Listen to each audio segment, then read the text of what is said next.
All right, hello everyone. Thanks for joining today's webinar. Today we're going to be talking about how you can break Datadog's visibility trade-offs and reduce your APM costs substantially. We're going to walk through an actual customer example where they saved in excess of 86%. Today I'm joined by a couple of colleagues. I'll let them introduce themselves, but I'm Paul Trevi. I run sales and partnerships for groundcover, and I've been in the observability space for about 22 years, and very excited to kind of give you a little bit of insight as to how we've broken the volume-based paradigm that plagues every other observability solution. Noam, do you want to introduce yourself? Yes, so hello everyone. My name is Noam Levy. I'm one of groundcover founding engineers.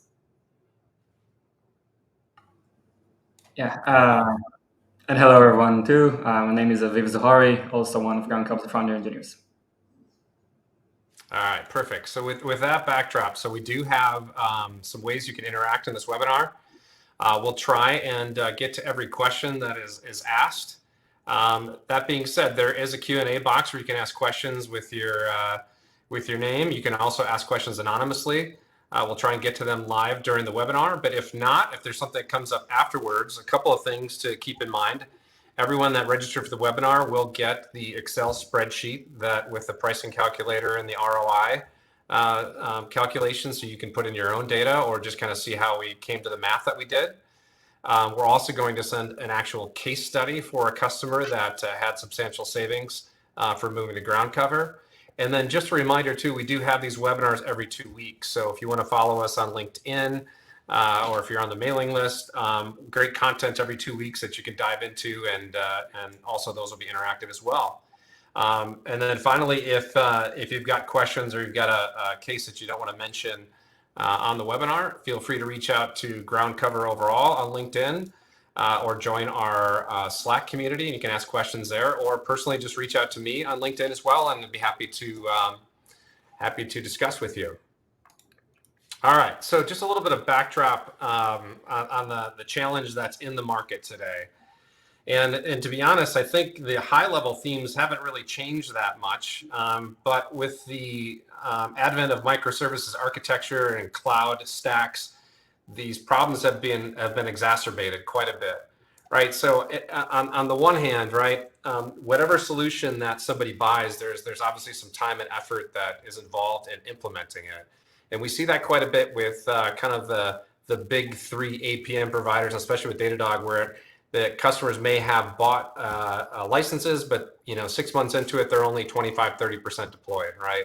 Then the other piece is too, when we get into tracing specifically, tracing becomes its own development pipeline. So there's a lot of maintenance to keep those things up to date as you expand your platform, as you add new APIs, as you add new languages or technologies into your stack, right? It requires some effort to stay on top of that. And then, of course, there's, the SRE team may be the one standing all this up. They have to go through the effort of training and retraining people as their stack changes. And then, oftentimes, even though you may be using Datadog or some other commercial provider on your stack, you probably have some other tools that are around, right? Maybe an Elk stack for lower level environments. You may be using Prometheus or something like that in combination, right? So the multiple sources of truth and multiple workflows really kind of inhibit the value that observability solutions should unlock. And then on the cost side, I think the big trend in the industry is that everyone has a volume-based component, and specifically for logs, for example, just in isolation of itself. If you've ever priced out a solution where you're doing maybe a terabyte or multiple terabytes per month of log data, and you've looked at what's on the market, it's very, very expensive. Another common pain we hear is that the custom metrics or the metrics from your applications are very, very expensive with most providers, especially with Datadog, and it inhibits the metric cardinality goals that they want to do customer-based reporting.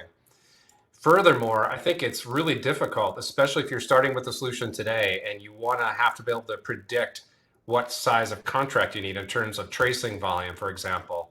How do you know how much tracing you're going to be doing today versus you are 6 months from now? And then, of course, I think the unexpected overage bills, right? As we hear from Datadog customers all the time, they say, hey, it's this great open platform. Feel free to let users try all these new features out. And what they don't realize is that in the background, they're accruing up a non-negotiable overage bill. I've had multiple customers tell me that, maybe they've gotten, $1 million of budget to keep the lights on for the year. And then 6 months into the contract, they're hit with a $300,000-$400,000 overage bill. It really kind of inhibits the value that can be recognized, because then they overcorrect and they lock things down so much. Right. So what does that impact mean then? Right. I mean, obviously at the highest level, if you have an outage or you have slowdowns consistently, it's brand reputation. Right. It could end up being lost revenue. But for the teams that have the difficult task of instrumenting these APM solutions and observability solutions, right, it really loses credibility internally if the solutions that they spent all this money on doesn't give them the coverage they need. And then at the end of the day, it's really sapping innovation, right? The R&D team, you've only got so many people that are your best and brightest, your architects, your key developers that are working on your platform. The more time they spend troubleshooting, the less time they are doing innovation. So I want to give just a little bit of an overview about our solution, how groundcover is unique in the market, because it's impossible to talk about where the cost savings come from without talking about the architecture. So I'm going to go just over this at a very high level of a couple of unique differentiators, and then Noam's going to walk you through kind of a detailed view of the architecture. And feel free, again, to keep asking questions or put comments in the chat, and we'll try and address them real time. But at the highest level, we are powered by eBPF. And if you're not familiar with eBPF, I like to call it a superpower that's been built into the Linux kernel for over a decade. Most kind of cutting edge security companies, cloud security companies, and cloud networking companies have been using eBPF for quite a while. But groundcover is by far the leader in using eBPF for the observability use cases. And there's a couple things that make it really, really unique. So one, the being frictionless and not requiring code changes. I like to say that it gives you the benefits of tracing and instrumentation without having to do actual instrumentation. All right, so keep that in mind as we go into the demo. Everything that Aviv shows you is going to be out of the box, generated by the eBPF sensor, without having to steal or borrow any developer's time to get this set up. It sees everything that's going in and out of the infrastructure, right? Each of the workloads, each of the containers talk back through the kernel. And that's essentially what eBPF is. It's a kernel program that's running with very minimal overhead, very little CPU and memory consumption. And in fact, we've even benchmarked our solution against Datadog, against OpenTelemetry, against Pixie. And we find that in general, we're over 3 times more efficient than the other leading observability solutions. And since we're talking about cost, that's an important thing to think about too, because the overhead of the agents and the platform, you're actually paying for that in terms of additional compute costs on your side. The other thing that makes us unique is that it may not be obvious, right? When you sign up for groundcover and you do a free trial, which by the way is very, very easy to get started with, we actually install the backend into your infrastructure. Now, I'm not going to dive into this super deep because Noam's going to go into these use cases and how this works at the different plan levels. But effectively, we're running our backend in your infrastructure. And the cool thing about that is it puts us on the same side as you, meaning if you think about every other vendor, Datadog included, New Relic, everybody that you're paying to send data to, they're marking up their cloud compute and cloud storage costs, right? So every log line you send to them, every metric you send to them, every trace that you send to them, the price is so high is because they're marking it up so they can make their margins on it. We are not doing that at all. In fact, since we're running our infrastructure on your side, we automatically size and tune the infrastructure to meet the goals that you have for metric cardinality, for log volume, for tracing. We do that automatically for you, and then we pass those cost savings along to you. And I'll talk more about that in a minute. But for those of you that are curious about this, if you haven't taken a look at groundcover and you want to give us a try, we encourage everybody to do a free trial. You don't have to talk to anybody if you don't want to, but there's community Slack available. But basically, it's as easy as this. You sign up for an account, you copy and paste this single command, run it into your environment, wait about 60 seconds, and then the magic happens. eBPF picks up everything. You'll see what you see in the demo out of the box with 0 configuration. So with that, I'll pass that on to Noam. So, yes, thank you, Paul. So hello, everyone. I'm now going to speak about to dive into the inCloud architecture and to explain its benefit. So as Paul mentioned earlier, by default, groundcover install not just the sensor plane, but also the data plane on the customer premise. Now, this allows us, just like Paul said, to decouple the monetization model from ingestion So you basically get a very predictable infrastructure from the day you installed it throughout its life cycle. It is not no longer decoupled to the new workloads you deploy that might have this extra log row that happens every millisecond. And as you increase your metrics cardinality, we use the state-of-the-art solution for metrics, logs, and event storage, so you can have the best value for money in terms of what is the storage cost for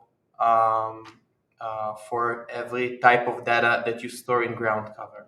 Now, even in all of the ground cover plans that I'm now going to explain, you get to see all the features of ground cover. Once you install ground cover in the out of the box, you will get to see the full traces, metrics, and logs experience.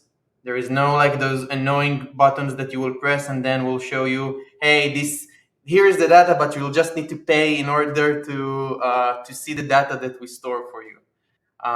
So the idea is to really give you all the possibilities to really explore the system and see what ground cover can provide out of the box. So in the free plan, the entire data plane is installed in your cluster, saving you the compliance headache before installing ground cover. You have unlimited data to ingest. You can share the environment the environment is the free plan is limited to one cluster to experiment with. You can move the installation to another cluster and then experiment with ground cover on it. And you can also share the installation you just had you just deployed with two colleagues. In the team plan, you get the same ground cover experience you experienced in the free plan, but now you can invite unlimited amount of users. You can enjoy ground cover on unlimited amount of clusters, so you can deploy ground cover in the development phase and the staging cluster, in the production cluster, and have the same observability experience, the same out-of-the-box visibility throughout your software development lifecycle. No matter if it's a workload, it's a legacy workload or a workload you just launched and monitoring is the last thing that you think about and you just want to make sure it works, you will have a lot of data right away, regardless of the software language, regardless of the protocol, without changing the deployment, without adding annotation, without importing SDKs and reading tons of docs. Just install ground cover and you will get to see all the data. But there is the angle of availability and how to do ground cover deployment at scale. So for that, in our enterprise plan, we offer the managed inCloud. The managed inCloud is a unique ground cover solution that keeps the data plane in your premise, but gives ground cover permission to manage and scale this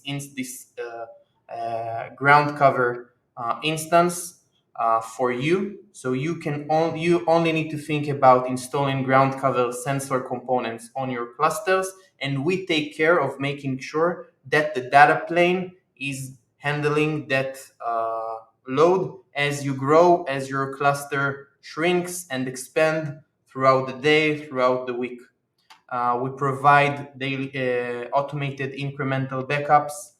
We take care of the tuning, and we centralize the data plane to a single EKS cluster. So the footprint you will experience on your monitored cluster is only the sensor component.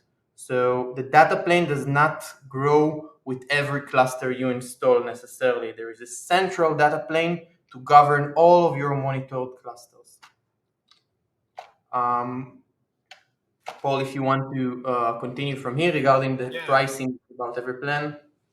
Just one last thing to mention too on this architecture, right? So we talked a lot about eBPF. We talked about the ease of installation, zero configuration, getting value out of your Kubernetes environments, both infrastructure and applications with zero configuration. However, we also do often a fully open source friendly back end as well, right? So when we get into the pricing too, keep in mind the absence of other line items. We're not charging you for log volume, for example. If you go from 100 gigs a day to a terabyte per day, we'll tune the infrastructure to handle those needs, but you just pay for the infrastructure costs. You don't pay marked up storage.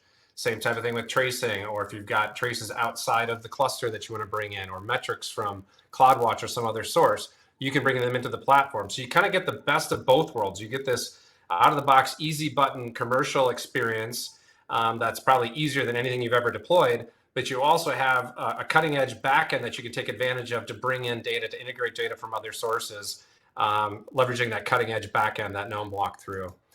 So a couple things that are interesting to me, just double clicking on the free tier. So for example, it is a single cluster. It's limited by number of users, but it's not limited on cluster size. So if you've got like a big staging environment that you can't afford to use your current provider on, this could be a great way to try out groundcover. And a lot of customers end up doing that. Or even kind of like if you're just building a new application in a lab and you want to get some visibility into how it's interacting, Kubernetes is very complex. And this really helps kind of give you that view into how the application infrastructures are working together or against each other. Right, so that's free. It's free forever, and that's there's no limit on the number of nodes in the cluster or the size of the nodes. Following that with the team plan, right? The team plan is $20 per node per month. You basically have to put in a credit card, and you only pay at the end of the month for the number of nodes, the average number of nodes that you monitored. There's no limit on users. There's no limit on clusters, and there's no limit on data that you bring into the platform from outside the clusters as well. And then for those enterprise customers, the ones that need things like single sign-on and role-based access control, or they want us to have that SaaS-like experience for the backend, right, where we're managing that backend for you and having a centralized data plane as Noam walked through, where we can auto-scale that for you.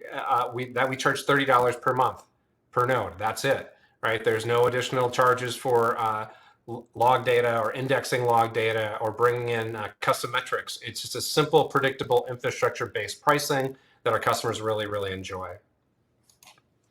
Okay, so we're going to pivot here, and I'm going to walk through an actual customer scenario. I'll give you the backdrop of it and how they got to their cost savings. And then I'll go through the assumptions, then I'm actually going to go through the spreadsheet so you can see how things were calculated. Again, if there's questions, please ask them real time. Either myself or Noam will try and answer them. But if there's questions you want to ask privately, you can certainly play around with the spreadsheet after the webinar. You'll get a copy of this, and then we'll go from there. All right, so this is, I know we said 86%, but this one actually ends up being even higher than that. This one was over 90%. So this is I would say kind of a small to medium sized Kubernetes environments compared to a lot of the customers we've talked to, but they had just under 300 nodes. They were averaging 48 logs per second, which we'll get into in the pricing calculator. They were doing 23 spans per second, and that may not mean much to you, but we'll see kind of how that adds up. They had 1,050 metrics per node that they needed to have into their platform. And then they average 47 containers per node. So these are the assumptions that are going to go into the calculator. So let me share my screen here.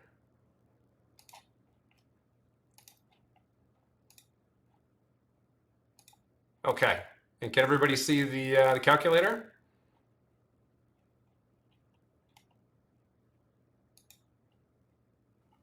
Yeah, should be good to go, Paul. Okay, perfect.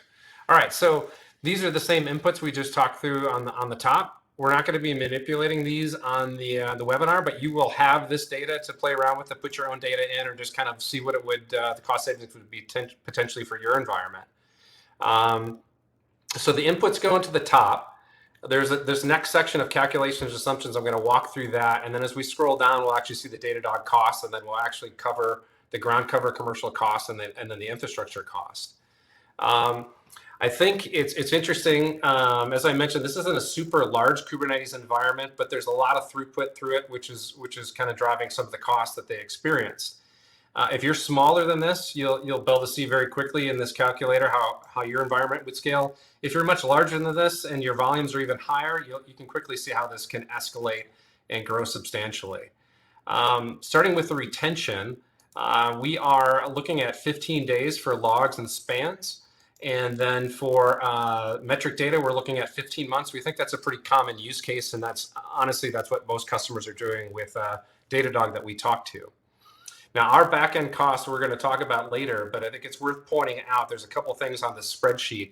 So we mentioned Victoria Metrics, right, and comparing that to Prometheus and ClickHouse versus Elastic. This is a cutting edge backend. We chose these technologies for a reason.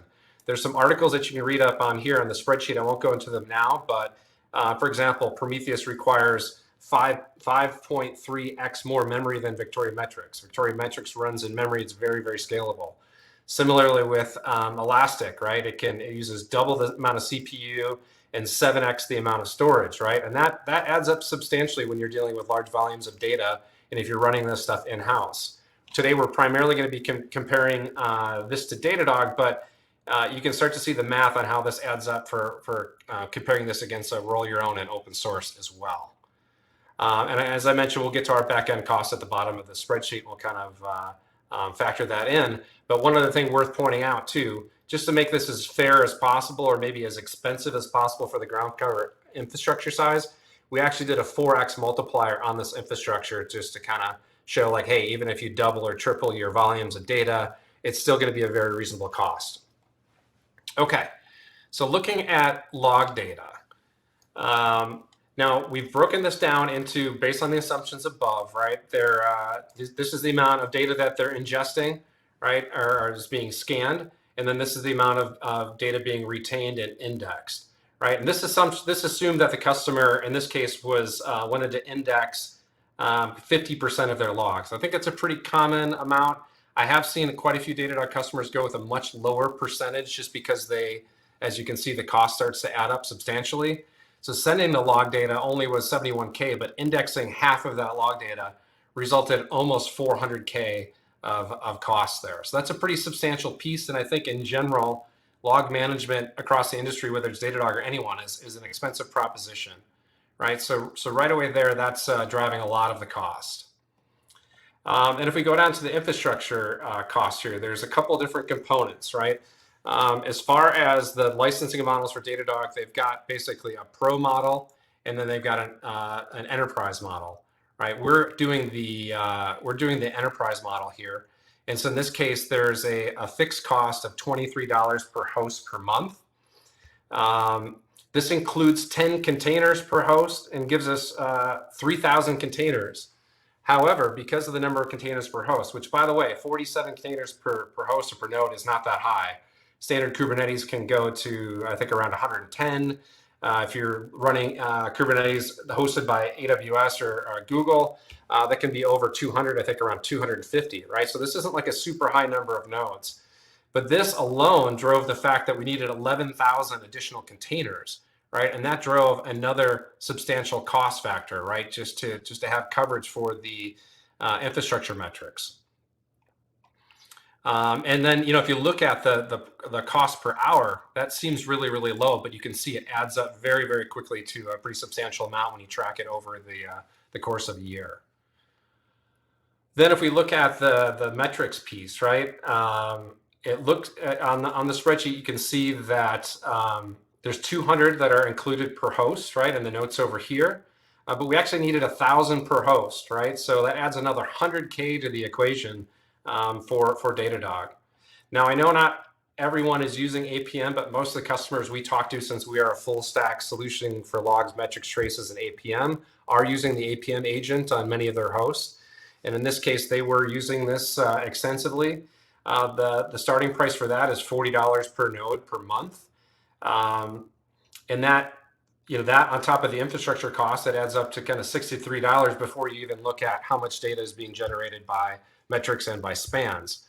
So for the tracing piece, right, in this case, there's 150 gigs of ingest for spans that were included, and this customer wasn't exceeding that, right? Because if you recall the number of spans they have, and the assumptions up here, actually, the amount of data per span was actually quite low, right? But the number of spans, and they wanted 100% retention, was pretty high.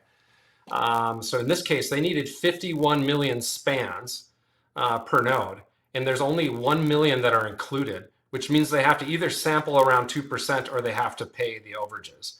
And since they wanted full coverage on their spans for the 15 days, this drove another 356K of cost to this example.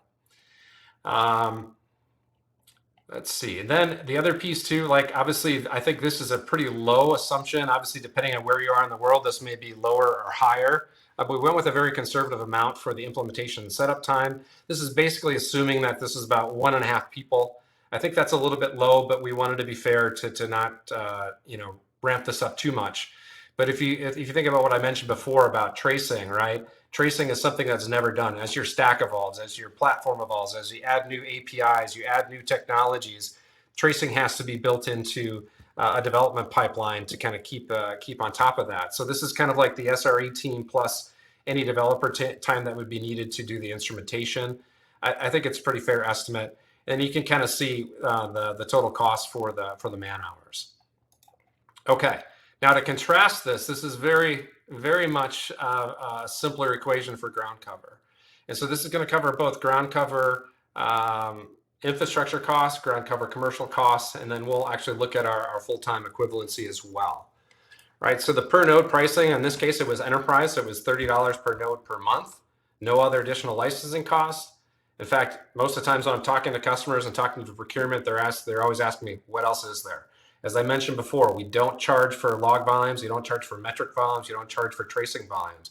You do have to pay for the infrastructure, but as I'll walk you through in a moment, it's very cost effective and it's probably much less than what you're expecting. So we're using ClickHouse to store our logs, traces, and events. It's a cutting edge backend, as we talked about before. And in this case, it requires one dedicated instance. And we're using the on-demand pricing to do these calculations. Obviously, if you were going to commit to ground cover and use it, you could get better price, either just based on your AWS contract if you're a large customer, or just by reserving the instance. The disk piece is basically the size and cost is based on your retention goals, factoring in the compression rates of ClickHouse. Right, so you can see the disk cost doesn't add up to very much at all over the course of a year. And then Victoria metrics. Again, this is one dedicated instance at 4x scale, right? So much higher than the actual requirements are, but we just wanted to keep this fair and also be able to deal with if you've got seasonality or bursting requirements. This gives a pretty accurate representation about what your infrastructure costs would be. It's a very reasonable amount of disk, as you can see. And then below, what we do here in this calculator is we actually kind of select the machine type. So you can kind of price this out yourself. If you don't want to use our numbers, if you've got better pricing, or you're doing this in GCP or Azure and you want to kind of compare your cost, we automatically select the machine type that is needed. And then you can kind of see like the chart down here is what this would cost annually if you needed to increase these, or if your volumes were much larger than this. So let me pause there and see if there's any questions on the calculator, if that made sense. And then just basically going back up to the top here, you can see the total cost with infrastructure costs and licensing costs for ground cover compared to what the actual costs were for this Datadog customer. And it's just over a 91% cost reduction. They're very happy with it. The solutions exceeded their expectations, and like everyone, they're trying to keep their costs in line. And then as they grow as a company, looking at 1.5 million per year, they could easily see it doubling or tripling as they grow their platform. Whereas with ground cover, it just grows by the size of your infrastructure, and you can really compare this to infrastructure costs. Okay. All right, and with this, I'll transition to Aviv. Great. Thanks, Paul. So in this part, I want to mention that Paul did mention dove down into the costs of using traces and using APM, mainly around the costs of the developers, the R&D that needs to maintain, to implement, and just the man hours to do it. And yes, that's a huge saving. But the truth is there's actually even more savings that are much, much harder to figure out or to see. And that actually happens in the resource consumption that is happening by your application when you're using different forms of instrumentation to get all of this APM data. And to test this, we ran a benchmark with a couple of popular SDKs or utilities. And in this benchmark, we had an HTTP server, just a really simple server accepting requests. And we measured how much impact each of these utilities, each of these methods, like Datadog or groundcover, has on the service itself. And let's take a look at that. So we'll start on the left here. And the left side shows the resource utilization, the consumption of the actual service being monitored of our HTTP server. And I know it's kind of hard to see the numbers, but you can see the trends very clearly. And if we look at the green line, like the bottom one, that's the baseline. That's the HTTP server without any observability solution, without anything that's affecting it. And slightly above it, you can see the ground cover, how it looks with ground cover monitoring it. That's the eBPF solution that basically has almost zero effect on the actual application. And there are a few things on the middle, but right at the top, very at the top, you can see Datadog. So basically, when you use Datadog's SDK, the CPU of the application of our simple web server quadrupled. And let that sink in. It's a 300% increase in CPU just by using an SDK to monitor your application. And on the bottom, we can see the memory, and it's very similar. The yellow line is Datadog, and the green line that is almost not visible at the bottom, it's almost a 200 increase in memory of the application that's being monitored because we added the Datadog SDK.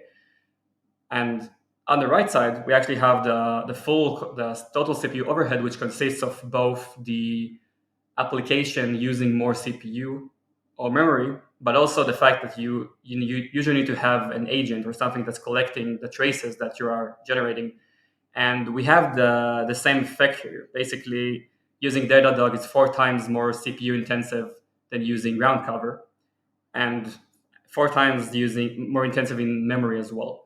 So those numbers kind of repeat themselves, right? Like 4 times, 3 times, and it's not a coincidence. It lines up with everything that eBPF and the engineering that we're doing ground cover does to make sure that we affect the services that we're monitoring in the less possible way. And there's another thing that's actually making this even more impactful on your environment, and the fact that it's not just that you are using more CPU. It's the fact that the more CPU your application uses, it will make it harder for the application to actually handle what it's supposed to be doing. So let's say that you are limiting your application, this web server, to a certain amount of compute, right? That's usually what you should be doing in Kubernetes, for example. Then a lot of that CPU is actually going to go towards the monitoring solution. And we've measured that as well. Basically, we had a limit for the amount of compute that this server can handle, and we wanted to see just how high can it go given each of the solutions. And using ground cover to monitor it actually had, once again, 3 times more requests being handled than Datadog. And that thing directly translates to revenue, right? Because you're handling less transactions, you're doing less work, and adding all of this up, you're paying more to run your services and you're doing less work. And that's the magic. That's the easy button of eBPF. You can stop doing that, basically. Not just that you're saving on all of the man hours that you need to implement those things, but you'll end up getting a much leaner solution that actually represents your real service in a much better, cleaner way. Perfect. Thanks, Aviv. That was great. So I know some people came here for the calculations and understanding how we can save money, but many people came here just for the demo. So Noam, do you want to walk us through the platform? Yeah, I'll try to break the record for demo in ground cover in under 10 minutes, in hopefully 6 minutes. But we will be able to do it.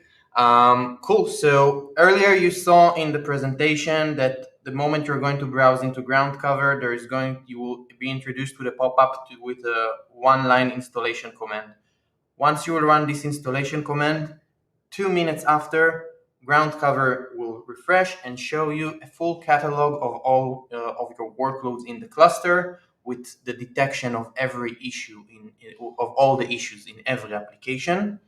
There is a lot of depth to the ground cover observability system, logs, metrics, traces. I want to walk you through to several investigation flow that I believe will show you a lot of the power that you get out of the box using ground cover. So as you can see, ground cover detected in my demo environment 2 issues in the front-end service. I can press on the front-end service, and now I can see the request rate in the time window that I'm being shown with. I can see the error rate and the latency, so I can quickly understand without going to any other system or window if the problem started now, if the problem affects latency, or if there is something going on for a lot of time. I can press on the issues hyperlink, and I will be introduced with the issues that groundcover has detected. Now, groundcover accumulates under the workload all the issue types that are possible to happen, both application level issues and Kubernetes level issues, such as out of memory kills, container crashes, and so on. Now, what's cool about eBPF capability is that because we are doing an API level granularity tracing and benchmarking, we're not showing you that the service has experienced 500 error in general, but we can give you an API level granularity of where those issues were occurred. And groundcover automatically understand your API families without you needing to do any instrumentation. And we build all the benchmark all the benchmarks and profilings in groundcover according to those API families. Now I can press on one of the issues detected by groundcover, and I will be introduced with the traces screen. Now the traces screen will show me the trend of the error traces, of the request rate in general, of the latencies of those errors. Now, something cool about the groundcover tracing logic that you get to see all groundcover will sample every error that has occurred. Now, there is no sampling logic that will eliminate error samples from you. So if an error has occurred even one time in 1 million requests, you will have that sample and you will be able to reproduce it and to understand what happened. Now, usually in all other observability systems, the tracing experience ends here. You see the resource, you see the status code, and you see the latency. The magic, one of the 100th magic of eBPF after everything we already praised eBPF so far, is the ability to do that one extra click into the trace and not just see the trace request metadata, but to finally see the full payload of the request. This means headers, and if this was a post request, I would have seen the full request body. I can see the response body, the response headers, and basically I can now take the error and reproduce it in a control environment very easily, and to see if this is an applicative error or that something environmental is happened in the cluster. Now, a lot of the time, especially in Kubernetes, one of the most painful things and one of the most challenges for us DevOps, R&D, SREs is the fact that our workloads are sharing compute resources. And when we encounter an issue, we want to quickly understand if the issue lies in the application, in the application layer, or it's something environmental. One of the core philosophies of the groundcover system is to give you all the context of what happened during an event you're looking at in a single pane. So I can, other than seeing the payload and now collaborate with the R&D to reproduce it in a control environment, I can quickly fetch the container info and understand if this might be if this relates to a version I'm just experimenting with or a release candidate in the staging environment. I can quickly understand if this might be relating to an environment variables injected to this pod. Using the groundcover Git integration, you can go directly to the Git repository and see the diff between this commit and the diff that was introduced in this commit. If I want to know what logs happened during the sample, at the moment of the sample, groundcover automatically fetches all the logs from the 10 seconds window in when the trace happened, meaning plus 5 seconds, minus 5 seconds, will hint me automatically if there were error logs detected within that time window, so I can filter the errors and see exactly the error logs that were omitted within the time window of the trace. So if the engineers have added logs that might help understand what's the root cause of the issue, I would see it quickly. And lastly, the context tab. The context tab puts everything that happened in the Kubernetes layer during the moment of the trace. So I can see the requests and latencies that were experienced by this workload during the moment of the trace. I can see the amount of CPU and memory that were used during the moment of the trace. and what happened even in the node environment. Now, this is very powerful feature because a lot of the time, a lot of the errors that we engineers investigated Kubernetes environments relates to the fact that our nodes are being throttled from either memory or CPU in a given time.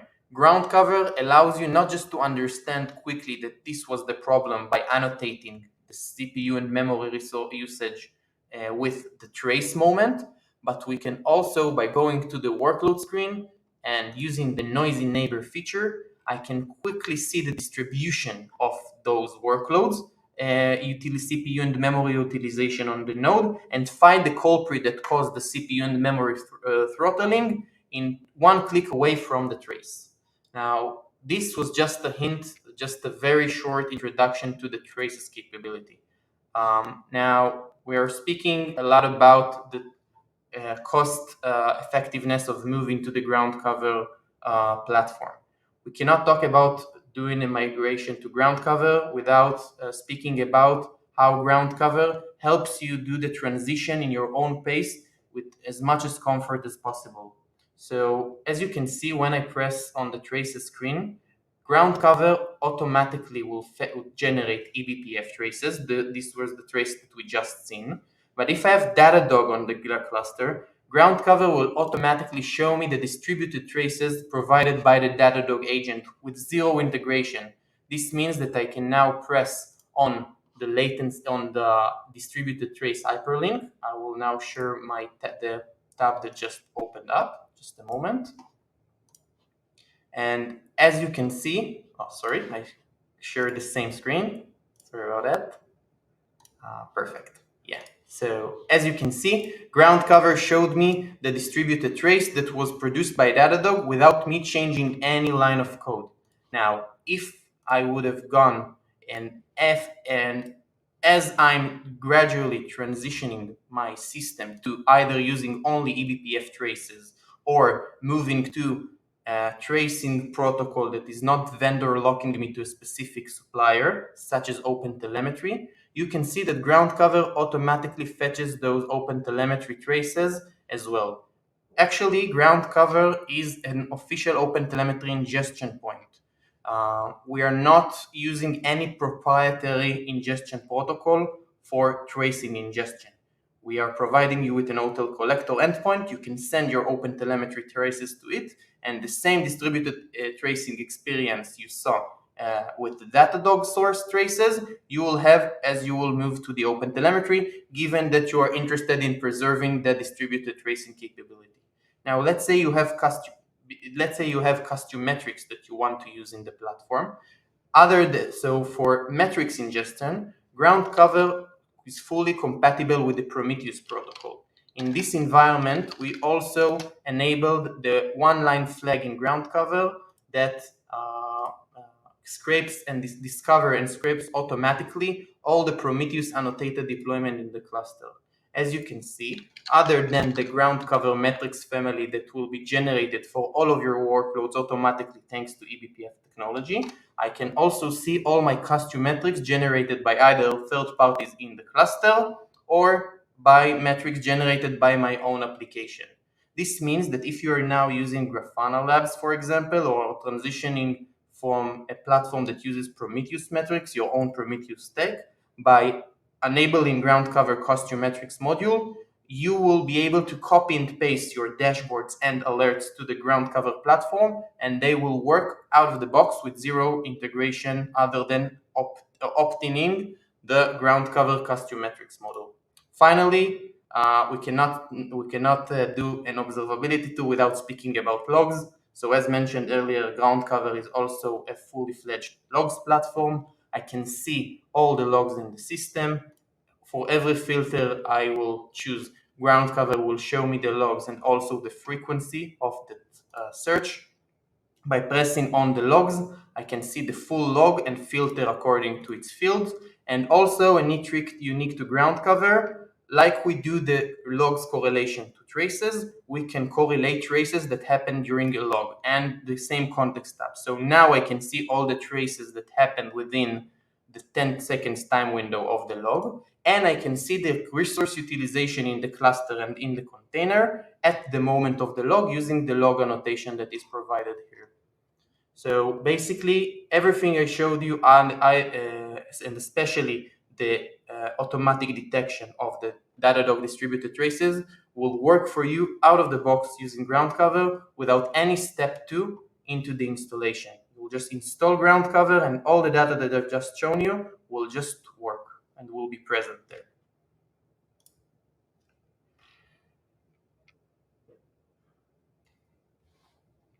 Paul, I think we can't hear you.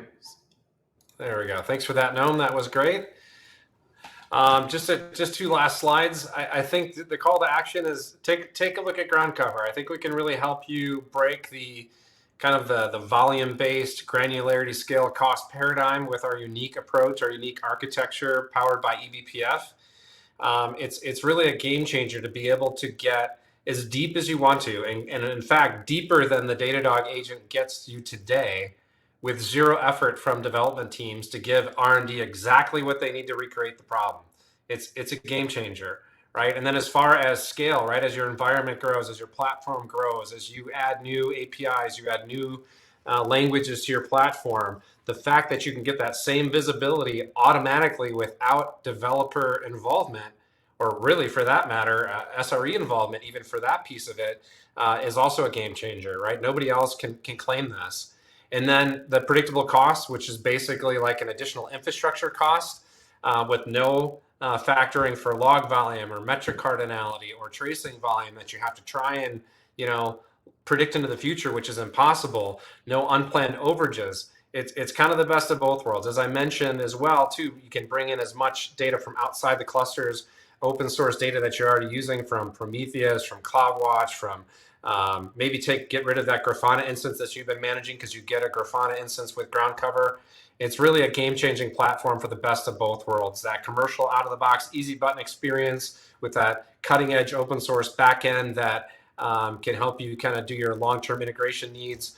And then the native UI along with Grafana gives kind of everybody most of what they need out of the box with zero configuration. We are going to be sending along a case study in addition to the calculator. This is just recently published. Pretty exciting story to hear how a co-founder and CTO views observability as impacting their bottom line. Right? I've heard this over and over again from many customers over the years about where observability becomes a significant percentage of their overall operational costs, and that's not feasible to maintain that. Right, so you can read how they kind of justified and evaluated groundcover and chose to partner with us and become a customer. With that, thanks for everyone's time today. Thanks for Aviv and Noam for their great content that they presented. If you want to reach out to me or to groundcover offline, either through LinkedIn or through our community Slack, we'd be happy to answer any questions that you have, as well as you can follow up to the email that you're going to get following this webinar. Thanks again for everyone's time.